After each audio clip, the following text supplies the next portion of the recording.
അതായത് ദക്ഷിണേന്ത്യയെ ഇളക്കുക എന്നതാണ് സ്വാഭാവികമായും സി പി രാധാകൃഷ്ണന്റെ സ്ഥാനാർത്ഥിത്വത്തിലൂടെ ബി.ജെ.പി. നേതൃത്വം ലക്ഷ്യമിട്ടിരുന്നത്. അത് തമിഴ്നാട്ടിൽ തന്നെയുള്ള ഏതെങ്കിലും ഒരു സ്ഥാനാർത്ഥിയെ തന്നെ കണ്ടെത്തിക്കൊണ്ട്, ഇപ്പോൾ തിരുച്ചി ശിവയെയോ അതല്ലെങ്കിൽ അതുപോലെ ആരെയെങ്കിലുമോ ഒക്കെയോ കണ്ടെത്തിക്കൊണ്ട് ഒരു മത്സരമാക്കി മാറ്റാനുള്ള, അതിലും ഒരു പ്രത്യയശാസ്ത്ര ആലോചന ഉണ്ടായിരുന്നു കേട്ടോ.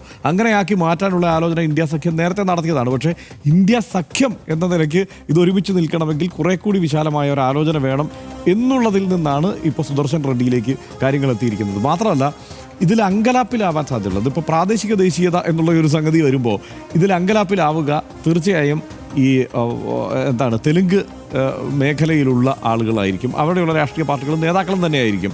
അപ്പോൾ അവിടെ എന്ത് സമീപനം സ്വീകരിക്കണം എന്നത് സംബന്ധിച്ച് ഇവർക്ക് ഒരു ആശയക്കുഴപ്പം ഉണ്ടാക്കാൻ സ്വാഭാവികമായും ഇന്ത്യ സഖ്യത്തിന് കഴിഞ്ഞിട്ടുണ്ട്. പക്ഷേ ആത്യന്തിക ഫലം എന്ന് പറയുന്നത് സ്വാഭാവികമായി നമുക്കിപ്പോഴേ പ്രവചിക്കാൻ കഴിയുന്നതാണ്. അങ്ങനെ വലിയൊരു വോട്ട് ഒഴുക്കോ ഒന്നും ഉണ്ടാവാനുള്ള സാധ്യതയില്ല. കാരണം ക്ലിയർ ആയിട്ടുള്ള ഒരു മെജോറിറ്റി, അതായത് 394 എന്നത് സ്വാഭാവികമായും അത് മറികടക്കാവുന്നതേ ഉള്ളൂ NDA സഖ്യത്തിന് എന്ന കാര്യത്തിൽ സംശയമൊന്നുമില്ല. അതുകൊണ്ട് നമുക്ക് സ്വാഭാവികമായും തിരഞ്ഞെടുക്കപ്പെടുക സി പി രാധാകൃഷ്ണൻ തന്നെ ആയിരിക്കാനാണ് സാധ്യത.